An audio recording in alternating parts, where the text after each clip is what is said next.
Pesa na yo ebotisi nzembo, nzembo ekolisi bolingo, bolingo etindinga na umela. Yayema fungolela ngalola. Nzambe ya kozala na ye, ya kolanda sima sima, akoyemba nzembo ya bolingo. Alléluia. Junior laisse chanter ton cœur dans sa présence. On y va. Oh emae, fungolela ngalola. Oh emae, sopelela ngakemo. Oh emae, fungolela ngalola. Oh emae, sopelela ngakemo. Na yo kiposa komata, ya komata na lola e.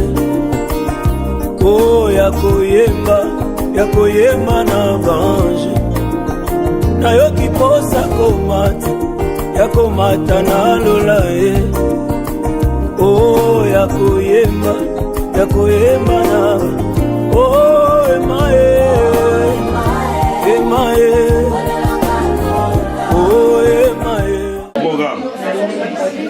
Dans le nom de Jésus-Christ de Nazareth. Tozobele la mona nzambe likona via moko na moko. Nzambe ayo kelombawa. Compassion nzambe za likona yo. C'est le psaume 51. Le kona na birabi, oh Dieu, ayez pitié de moi dans ta bonté, selon ta grande miséricorde. Le basi mananga, oh Dieu, ayez pitié de moi dans ta bonté, selon ta grande miséricorde. Lave-moi complètement de mon iniquité, purifie-moi de mon péché. Je reconnais mes transgressions et mon péché est constamment devant moi. Je péchais contre toi seul. Au nom de Jésus-Christ. Zambe yokelanga mawa. Maona olikona bomo nangai. Na kombo na Jésus-Christ à Nazareth. C'est le psaume 51. Bana gobele la mana nzambe likona bina. Likona bina yo, likona famille mobile. Likona commerce na yo. Likona ba faire na yo. Likona ba étude na yo. Likona santé na yo. Likona bana na yo. Likona mobali na yo. Likona mwasi. Likona famille. Maona nzambe za likona moko na moko. Yebisa nzambe ayokelo mao. Maona nzambe za likona yo. Pour la gloire na yo. Éternel, tozobele la maona yo. Yebisa nzambe ayokelo mao. Maona nzambe za renouveler chaque matin. Nzambe abakoyokelo mao. Pe a renouveler bonté na yo. Pe compassion na yo. Likona vi na yo. Totango nom de Jésus-Christ. Amen. Au nom de Jésus-Christ. Amen. Ce fut alors que Josué gira en disant, maudit soit devant l'Éternel l'homme qui s'élèvera pour rebâtir cette ville de Jéricho. Il en jeta le sort, il en jeta le fondement au prix de son premier-né et il en posera le porte du prix de son plus jeune fils. Alléluia. Amen. Ce fut alors que Josué gira en disant, maudit soit devant l'Éternel l'homme qui s'élèvera pour rebâtir cette ville de Jéricho. Il jettera le fondement au prix de son premier-né et il en posera le porte au prix de son plus jeune fils. Nakacha malobo tomona Josué. Mosali Nzambe o azu kokamba libota na Israël après kokufa ya Moïse. Awa sima kokota na Jéricho kobuka pe ko yo libike na lingina ngana tonga na ville. Mais oyebi te ke balakela ngo mabe. Elo to besko ngona. Donc ezabat musu batambolaka basi balakela e mabe. To bazana makilo balakela ngo mabe.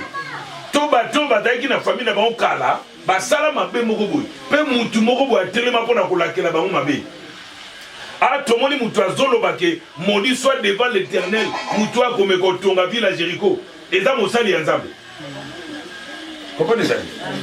Donc na kata kolakela mabe mutu so akolakela mabe soit à cause de la mosali ya Nzambe, soit à cause de la maman na yo, soit à cause de la papa na yo, soit à cause de votre quartier, soit à cause de la mobali moko boy, soit à cause de la mwasi moko boy, soit à cause de la koko moko boy. Na kata domaine ya kolakela mabe ezaka basalité. ne auto le béton ne ta version de tangi. Donc il y a plusieurs façons au batubako de la maudit. Amen.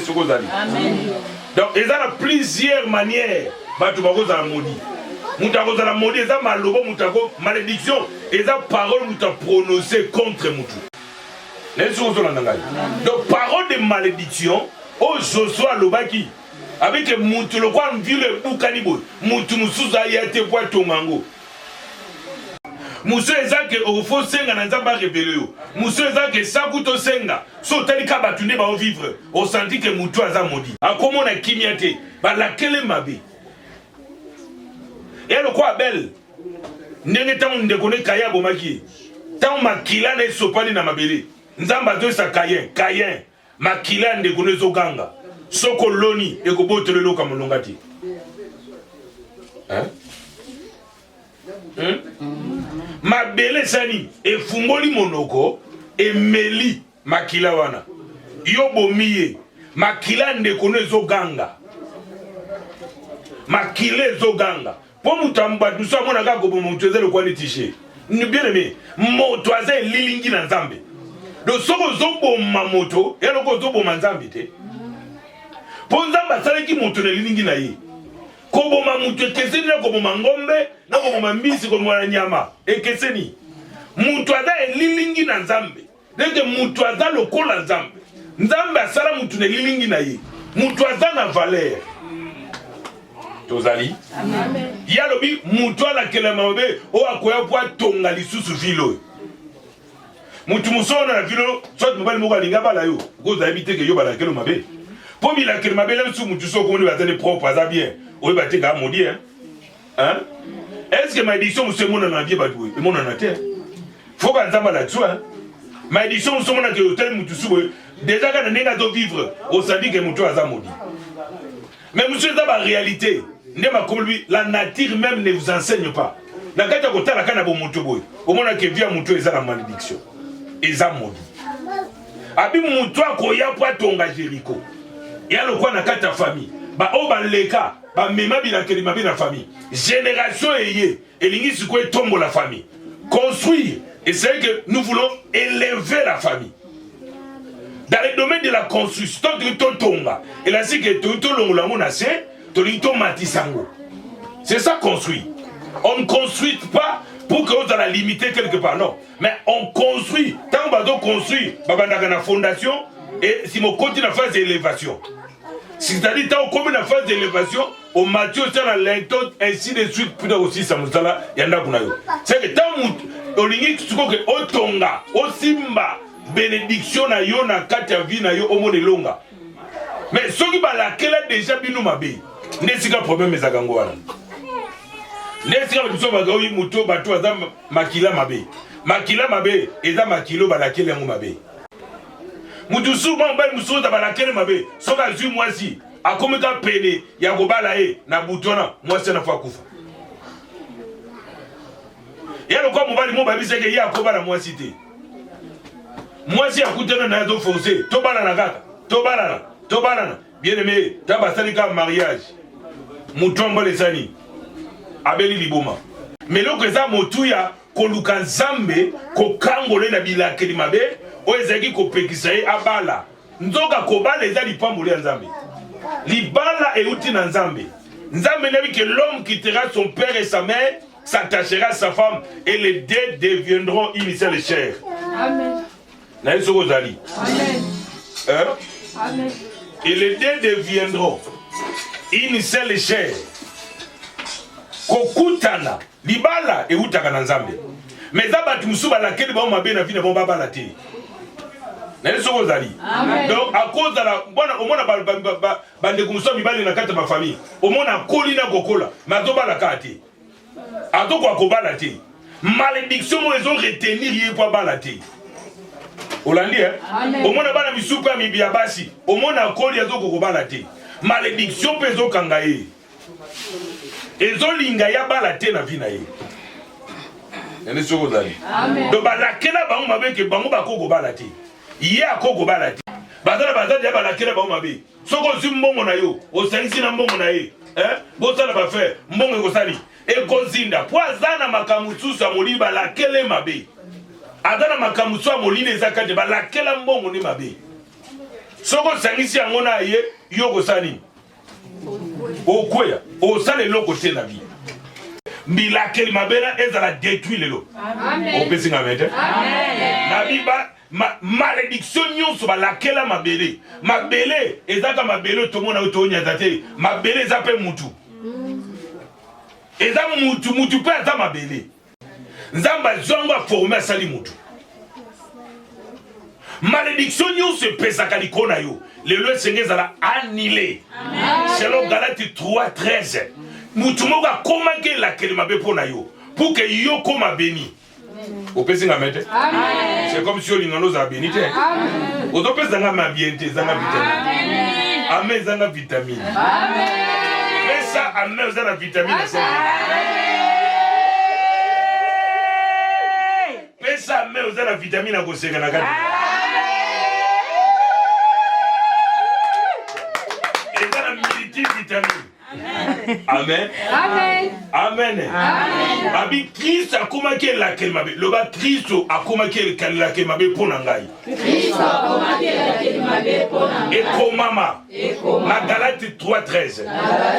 Christ akoma ke la kelmabe. Christ akoma ke la kelmabe. Pour que ngai na koma bénédiction. Na boy komema la kelmabe na zoto na ngai.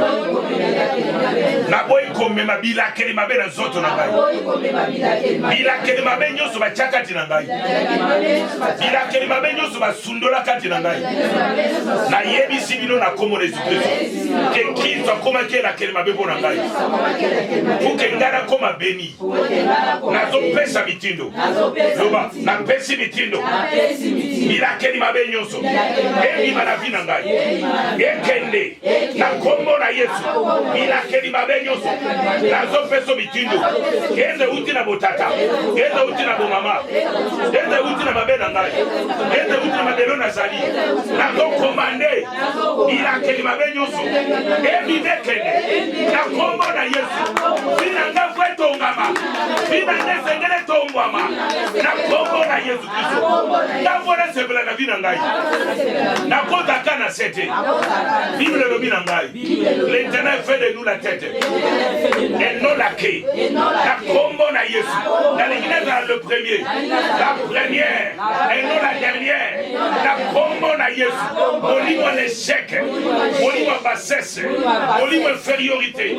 La pression ordre. Tika vina ngai. Na komo na Yesu. Na telemelio. Na ekulusu. Yesu Kristo. Andima kela kelimabe. Andima baba kele kulusu. Kutengana pambola ba. Na komo na Yesu. Banda ko bengana bila kelimabe.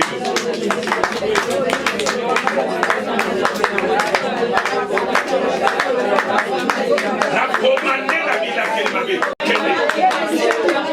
Bila kelimabe ya famille na Yesu. Bila kelimabe ya venio. Ya tarso. Na komande yo bila. Au nom de Jésus. Bila kelimabe nyoso. Wezo nyoso ngote. Wezo ni na baba na yo. Wezo ni ngoto ngote. Na kelele ni bila kelimabe.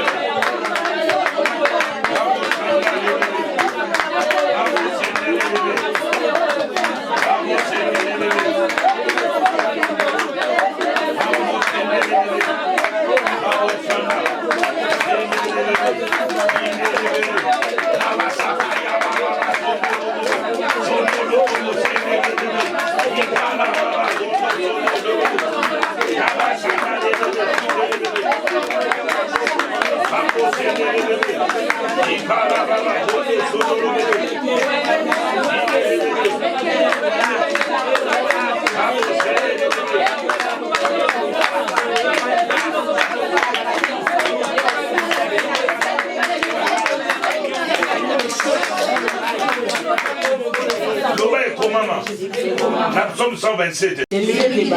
Celui qui la baptise, travaille en vain. L'Éternel makomi elobi soki yo tongi oyo akotonga akosala mosala pamba nalingi yo telema na vi na ngai yo telema lokwa motongi ya vi na ngai natelemisi liloba oyo liboso ya maloba nyonso ya binake mabe oyo elingaka vi na ngai tongama te nalingi yo telema nabeleli yo éternel nabeleli yo éternel je t'invoque maintenant nalingi yo telema lève-toi pour construire ma vie au nom de Jésus-Christ et quiconque qui s'oppose à la construction de ma vie que tous ces gens-là malédiction quoi na kombo na Yesu et quoi na kombo na Yesu vinanga fwe tongama vinanga sengele telema au nom de Jésus-Christ Yesu amipesa kimeka pour que vinanga tongama amen debe Yesu amipesa kimbeka makila na sopa agosani mwana na suka ausani mais tozala mutu moko akufa ki pona biso sur la croix amen pesanga amen nabi mutu moko akufa pona sali bato bazela yo ketango yo kotonga po kufa yebisa bango mutu moko akufa pona ngasali son nom c'est Jésus-Christ de Nazareth pesanga amen nabi ezana kombo ya Jésus-Christ de Nazareth so baloba na venio mutakoba na zate yo fo bala so baloba na venio mutakobonga zate yo fo bonga mutu moko mikabaki pona yo asali Ndima liloba na Nzambe. Kondima kabila ke mabeti bato alobaka. Mais croire aussi à la parole. Babi la foi vient de ce qu'on attend. Et ce qu'on attend vient de la parole de qui? De Christ. Vous allez? Nabi naza besoin kondima na yo. Naza besoin amen na yo. Nabi naza besoin amen na yo. Yesu amikabaki po na yo bika. Upesi ngamete. Ami kabaki po yobika. So balobaki ke soki mutu eko balo fwa kende. Bien aimé, ako kende te. Ako zala na yo. Fo bila keli mabe wana Yesu amelaki yango déjà. Si la croix qui perd tout est accompli. Zambe soki famille no balobaki tout est accompli na vie na yo. Mais ça mutu moko loba tout est accompli pour ta vie. Son nom c'est Jésus-Christ de Nazareth. Mais ça amen. Naza besoin qu'on ndima na yo. Soko kangama na lupanga famille olunga na lupanga famille. Soki babala gote babala yo. So batsenga farti te fo basenga farti. Soko soka musala te fo zo musala. Soko tombo magate fo tombo ma. Nabi fo yo tombo ma. Parce que la Bible déclare l'élévation ne vient ni de l'Orient ni de l'Occident. Mais ça vient de l'Éternel. Joie élévation ya kan éternel. Amen. Nabi zoa élévation Nabi zoa élévation Nabi fine tongama Nazo déclaré fine tongama Nabi fine telema Batuba kama nzame kati na yo Batuba kama miracle nzame na bina yo Nabi que fine soit que ta vie soit élevée Ma comment le les justes croissent comme le palmier. Les justes croissent comme le palmier. Ils s'élèvent comme les cèdres du Liban. Nabi yo s'élève na mkola lelo. Nabi élévation bana na vie na yo. Na yo kote ni toza waje. Na mo toza waje. Na lingio sala. Nabi que ta vie s'élève comme les cèdres du Liban. Nabi que ta vie s'élève maintenant. Na commandé fine s'élever comme les cèdres du Liban. Que ta vie s'élève maintenant. Ce qui na vie dans la famille ne nous so mutatombo mutu akuvi yoko tombo la mutoko kufate. Nabi yoko tombo la mutoko kufate. Osoko mutabandi ba faire foi, soka bandika ba faire foi kitanase. Nabi jamais ko bandalelo. Nazo déclarer soko bandelo ko fo kende nango liboso. Nabi soko bandi makambu fo kende nango liboso. Ozana tanko zonga simate. Dans le nom de Jésus-Christ de Nazareth. Amen. Amen. Et de la kuluma beaucoup. Ozomu yoka boni. Hein? Ozoka bien kati na yo. Abato banda puis ozoko ka boni. Hein? Kilo. Ondoka kilo. Sima kubondo loki ndeni. Pepele. Loki pepele. Amen. Amen. OK, que Dieu soit béni. OK? Sima mabela lopango. Sima mabela lopango. Le ba mabela le pango. Soki ba lakelo mabe. Soki ba yebisaki yo. Ke voiture zo ofanda. Ya famille oyo. Ke ba kamna bango simba te. Ke ba bala te. Ba longa te. Ba voyager te. Ba réussir te. Ba mona gloire te. Ba za lever te. Ba za ba tumine te. Na yebisi yo. Kristo akomaki la kelmabe. Pour que mabelo pe pambwama. Mabelo pe pambwama. Na kombo na Yesu. Na longoni malédiction de mabelo. Retour à l'expéditeur. Na kombo na Yesu. Mabelo e kangulama. Au nom de Jésus. Mabelo e pambolama. Na pamboli mabela no pambo. Na kombo na Yesu. Mabelo e pambolama. Devant l'Éternel. Au nom de Jésus-Christ. Amen. Tano bokolo na motema. Mutapesi nga mbongo. Mbongo ane kuchola te. Mbongo ane kusala misala. Au nom de Jésus-Christ. Amen. So mutapesi yo. Faut mbongo ane sala misala na vina yo. Ezate ki mbongo swa pita kusala na ngelo kote. Jamais. Kubanda lelo. Mbongo sokozui. O sala no makambo emona. Amen. Bato ba lakelo mabiana ba okama nzamba sia ba osutuka. Nzoka sanzamba sa lomuri malédiction na vino. Amen. Et ta vie est devenue bénie. Amen. Tu es béni. Amen. Au nom de Jésus-Christ. Amen. Amen. Amen. OK, les gars na prière. Et compétition que liboso na commandango longwa. Payo mon longa nzambe. Kobanda lelo. Malédiction c'est qu'on retenir yo na pas on a vino. Na bi et lâcher yo na komoda Yesu. Peu que ne liboso na komoda Yesu Christ.